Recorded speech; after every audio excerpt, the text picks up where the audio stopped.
Welcome, welcome, welcome. Shawn Thomas here with Accelerators Organization. Most won't, I will. Do you see? Oh, it's backwards, but there's an M and a W. We talked about branding this weekend at the Winter Social. It is time for another mentor session, so let's get this thing kicked off right now. Here we go. The first question comes from Carrington, and Carrington says, what are ways to close a prospect when a prospect is hesitating?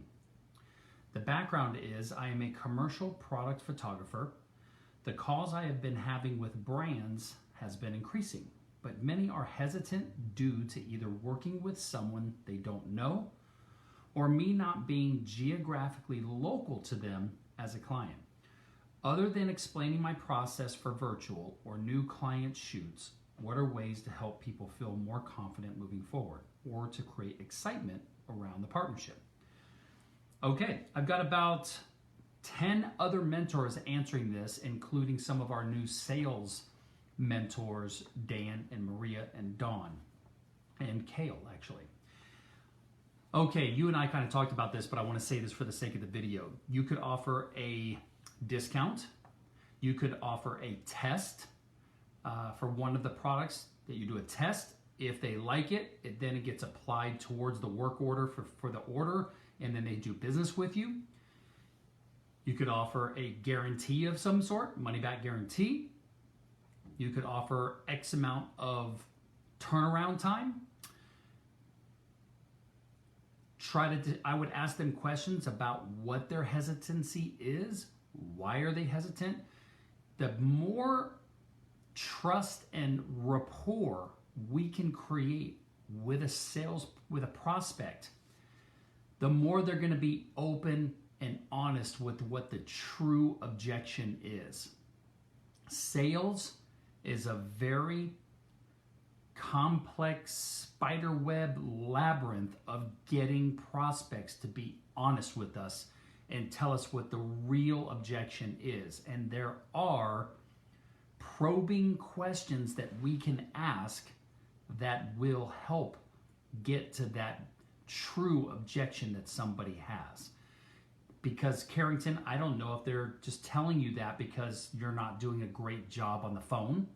I don't know if they're not telling you that because they don't have the money and they're using that as an excuse. A lot of times, if somebody truly needs and wants our service and has the budget, they're going to find a way to work with us if they think we can do a great job.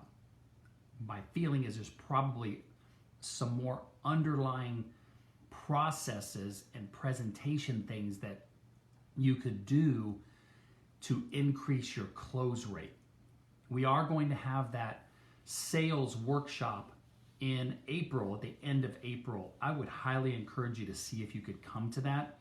This is one area of your business that you know that you've needed some additional skill building in, and it would be a fantastic weekend for you to get a crash course around that, okay? But that's what I would do. I would continue to sharpen my sales skills in order to learn how to get clients to open up, and then I would start tweaking my presentation around all those different areas. Okay, the next question comes from Yathis, and Yathis says, how do I sell new contracts to existing and satisfied clients to retain them as clients? The background is I have a couple clients whose contractual work with my company is expiring. The training and consulting services with these clients has been very good.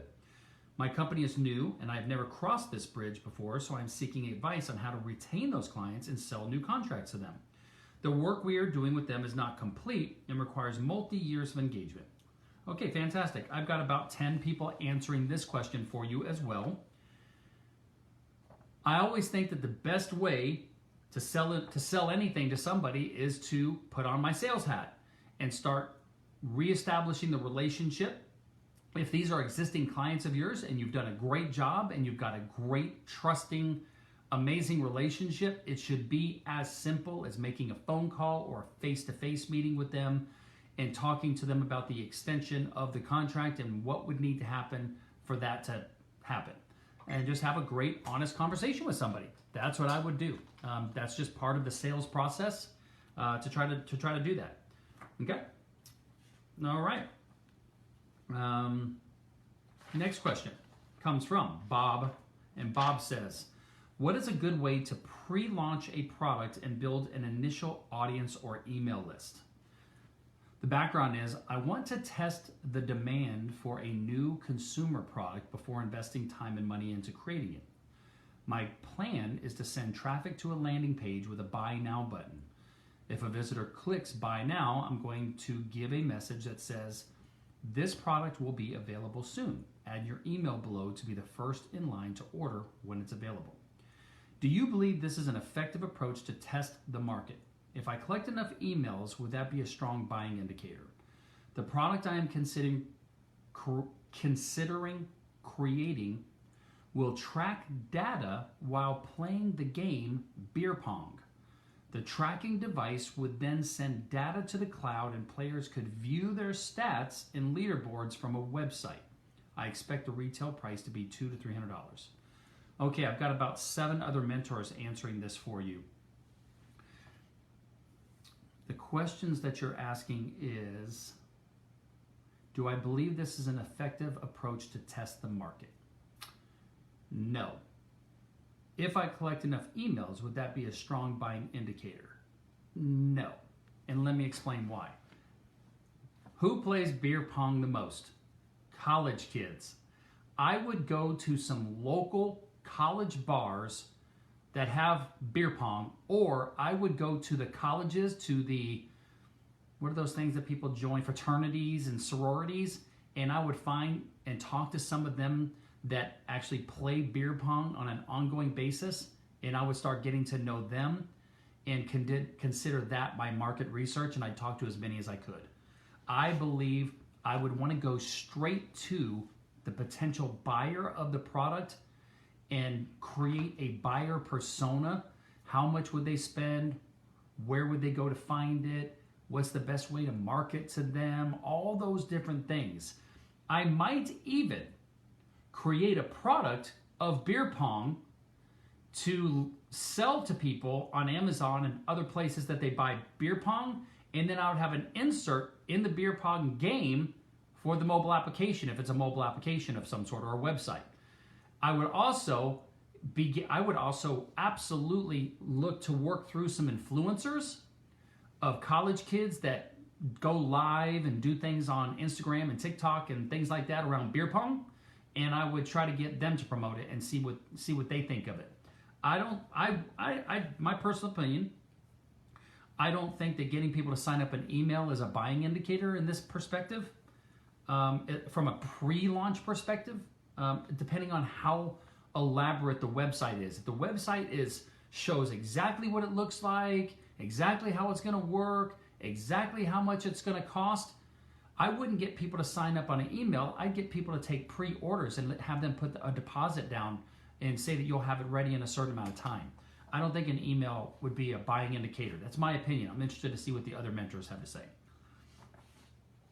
Okay, the next question comes from Ricardo, and Ricardo says, based on the current economy, any negotiating tips as I go to renegotiate my retail lease for my barbershop?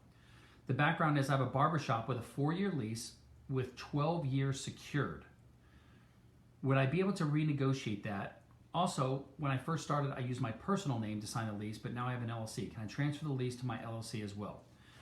I'm going to get about another 10 people who have retail locations, who have done leases, who might be able to answer this question for you. Once again, I think that with the economy the way it is, that most landlords are getting pretty used to businesses renegotiating their leases. I don't have any experience with that, so I don't have any tips of what the market is doing out there. So I don't have any idea. What I would do is I'd walk around to all the different neighboring businesses in your actual strip mall or whatever you're in and talk to some of the owners and see if any of them have negotiated and if anybody has had any price reductions or anything like that, and just start feeling out your neighbors and seeing if they've done anything and that's helped.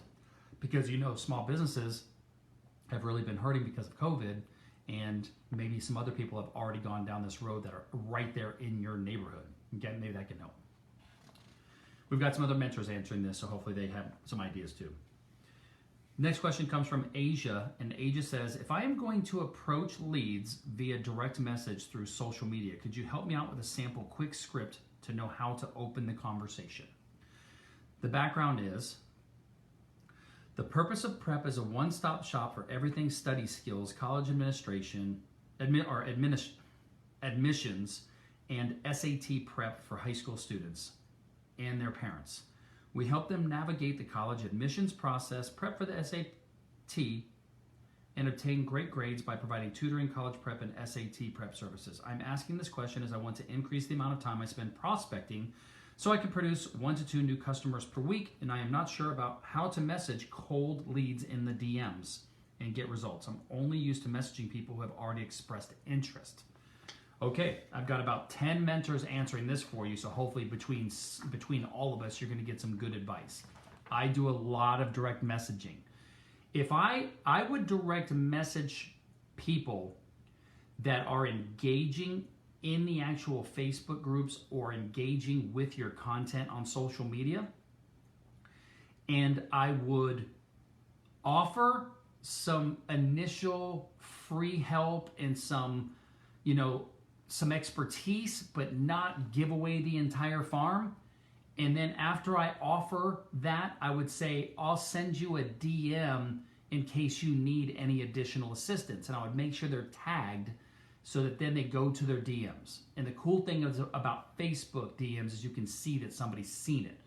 Instagram, you can't always tell if they've seen it because they have to kind of swipe up to show that it's been seen and read. But Facebook, you can. And something sample would be, hey Jim, I hope that the information I gave you was of value.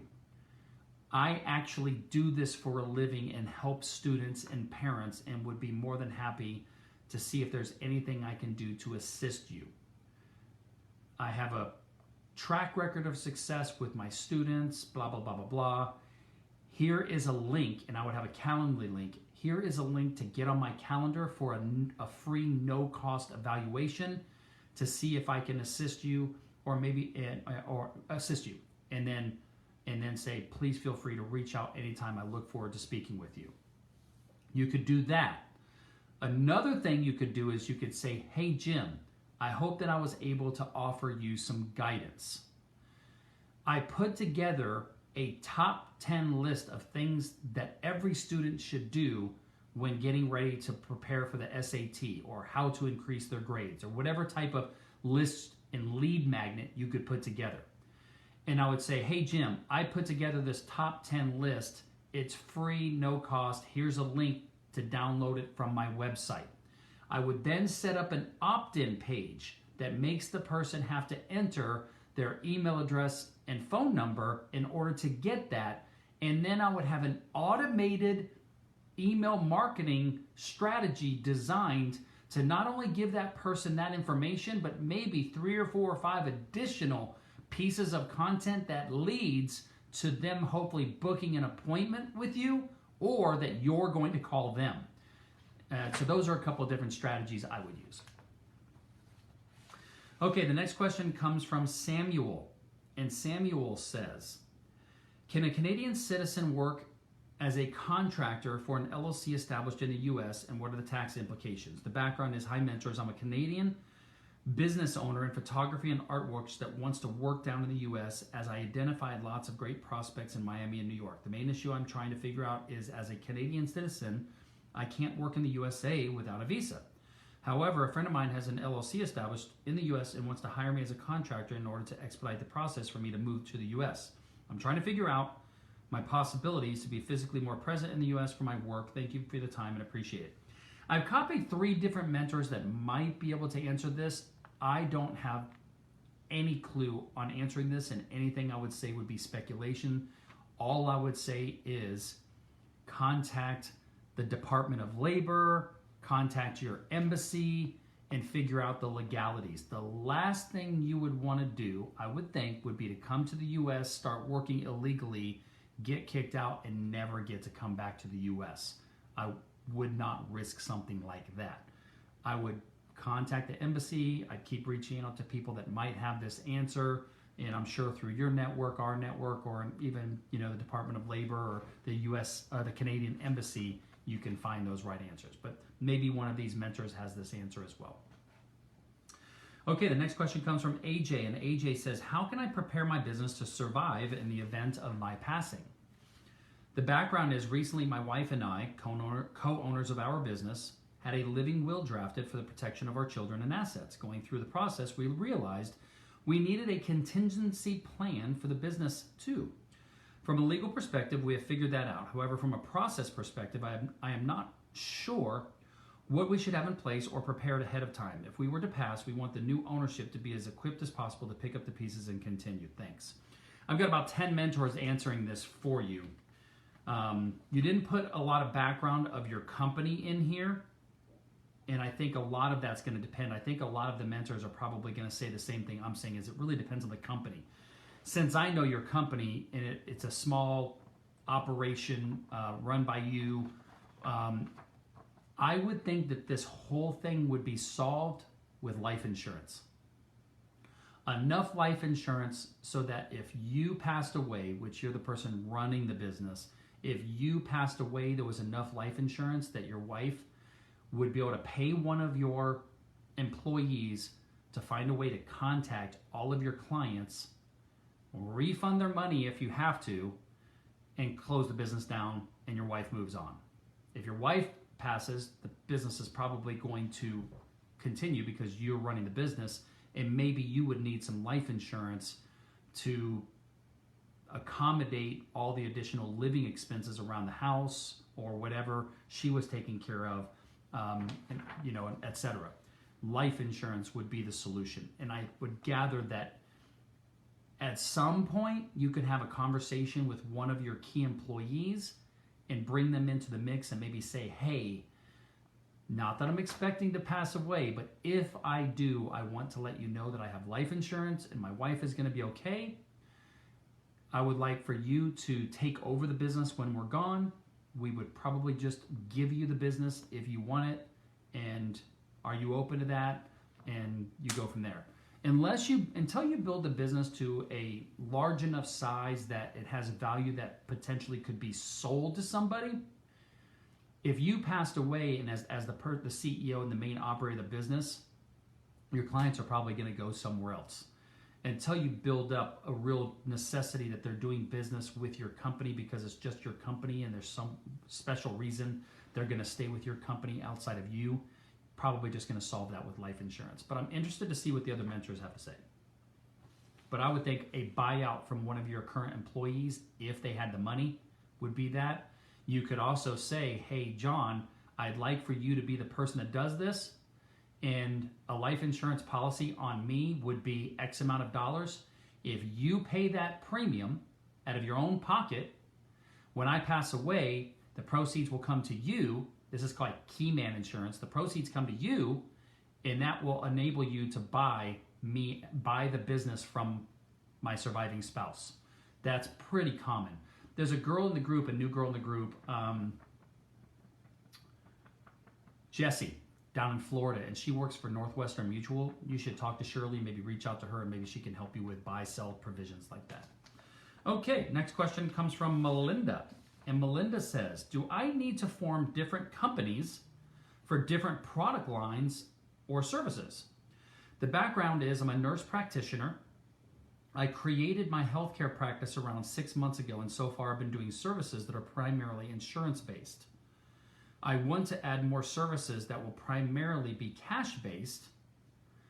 I'm having a hard time forming a branding strategy that encompasses both and believe the buyer persona on each service line vary greatly. Should I form a separate business entirely, or is there a way to keep it all in one? I don't want to stop the service I provide now to shift its focus, but I want to expand into these other areas of services. From what I see, the pros are more specific marketing, more defined / focused practices. The cons are less cost-effective to start, build, and market 2 companies versus 1. Okay, this is a pretty complex question, and I would say this would be very important from a high-level branding perspective, because think about this. General Electric does business under General Electric in tons of different industries, products, and service categories. Procter & Gamble, lots of companies have different products and services in different divisions, yet they still do it under one company. This might get you to think about the name of your company and what the entire umbrella as a company does, because each of those things that you're doing can certainly fall under a health and wellness type of company. The vision and mission can still be the same as far as we help people with their health. The mission is we're going to provide cost-effective, quick, reliable, reputable services, products, blah, blah, blah. You could, of course, build out different target market clients for each one of those products. That would be natural, and your advertising and marketing could still be under the same umbrella of the company name with its branding, but you could target a specific audience for each and every different type of product. That would be possible. There's going to be a branding workshop in this month. Get with Shirley on the details of the dates. And my graphic designer who understands branding and brand strategy and things like that, you could potentially ask her some questions at the end of the session, and I'll be on there as well. She's going to do a complete session with a PowerPoint presentation on branding in general as far as brand identity, etc. But she's also going to we're going to do some Q&A on brand strategy, and you can ask questions there. I've got some other mentors answering this for you. And that is today's mentor session. Thanks for coming on board. I hope you guys got some value on this. If this evoked another question, just log right into the Accelerators Organization portal and ask away. I will see you soon. Peace out.